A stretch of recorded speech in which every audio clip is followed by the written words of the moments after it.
mbokk yi dal leen ak jàmm ci seen xibaaru jaww ji ñu ngi leen di nuyu di leen jaajëfal bu baax ci seen ànd ak ANACIM tey waa ANACIM yëpp ñu ngi leen di nuyu toute fonction comprise mbokk yi ñu ko xool wàllum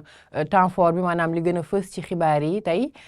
asamaan boo xamante ne mu ngi ànd ak ay niir ci yenn gox-goxaan yi ca bët saalumu réew mi principalement fa la ëppee ak taw yoo xamante ne mën nañ ko am tuuti ca penku réew mi boori Matam mën nañ seeti léegi nataal satellite bi comme niñ koy defee saa su ne rek moom niir yi rek lay wane ak ngelaw bi fa muy ëppee sens bi muy ëppee ñun dañuy taxaw ci niir yi fi mu toll nii am na tuuti ca bët saalum niir yoo xamante ne ñu ngi fay teew mën a jugee ci dëkk bi nga xamante ne moo di Guinée nekk ci suufu bët saalum bi suñ ko mënee wax noonu ñu xool prévision yi ci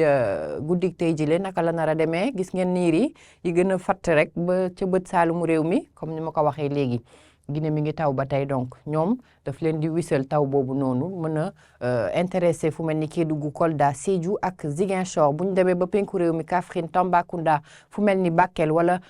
Matam encore foofu dañ fay am ay niir yoo xamante ne xaw nañ fat tuuti waaye bu ñu taxaw ci Matam mën na fa am tuuti wisal ci guddi gi li si des ab tekkaaral moom lañ nar a fanaanoo maanaam asamaan boo xamante ne mën na set mën nañ sax nemmeeku biddéew yi ci guddi gi fu mel ni Podor Saint-Louis Louga Dakar wala encore Mbour mais teewul niir yi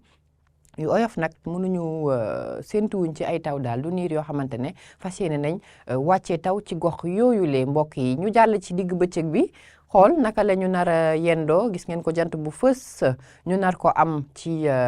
li ëpp ci réew mi gis ngeen duma leen ko limal bëri na dañuy taxaw rek ca bët Saalum parce que foofu noonu ñoom ñoo nar a am tuuti taw yu fu mën a am ay tepp-tepp rek lay doona comme ni ma ko waxee Guinée lay jugee foofu bu tawee mën nañ am tuuti ay chute suñu ko mënee wax noonu rek mais man dama naan ay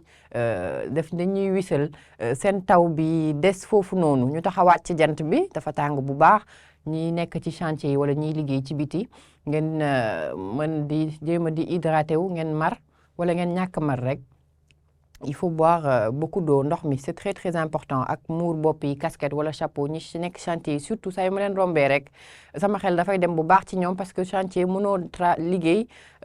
ci kër gi maanaam ndox mi rek ngeen bàyyi ko xel bu baax a baax température yi ñoom toll ci 30 degré ak ñeent ca bët Saalum xaw na dal ci digg réew mi température yi xaw nañu yokk tuuti 30 degré ak juróom-ñeent ñu am ko fu mel ni Kaffrine Tambacounda ak boori Podor mooy température bi gën a kawe mais ci tënk rek jàpp leen dafa tàng bu ñu bàyyi trop xel ci température bi parce que suñu leen ko wax tamit du ngeen xam bu baax vraiment bu ñu leen ne 32 Dakar 39 Tambacounda fépp tàng ci yëg-yëg rek day changé dañuy am guusaay boo xamante ne day gën a yokk tàngaay bi donc fi mu toll nii pour ñëpp lay doon sol yére yu oyof comme ni ma leen ko conseillé éviter tamit bu guddee ñuy lekk yoo xamante ne dafa niin torop wala mu saf kaani wala ay poobar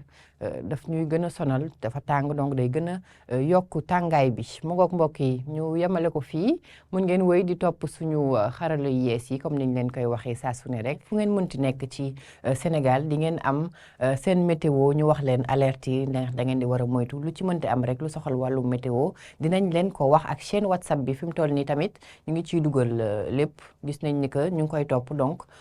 ñu ngi leen di bàyyi xel bu baax di leen jox le maximum d'information mbokk yi maa ngi koy yemale fii ci kanam tuuti rek ma ñëw ñu faram-fàcce ko ci nasaraan bi jërë ngeen jëf dinaa leen fi fekkaat suba incha allah ci bulletin 13h bi.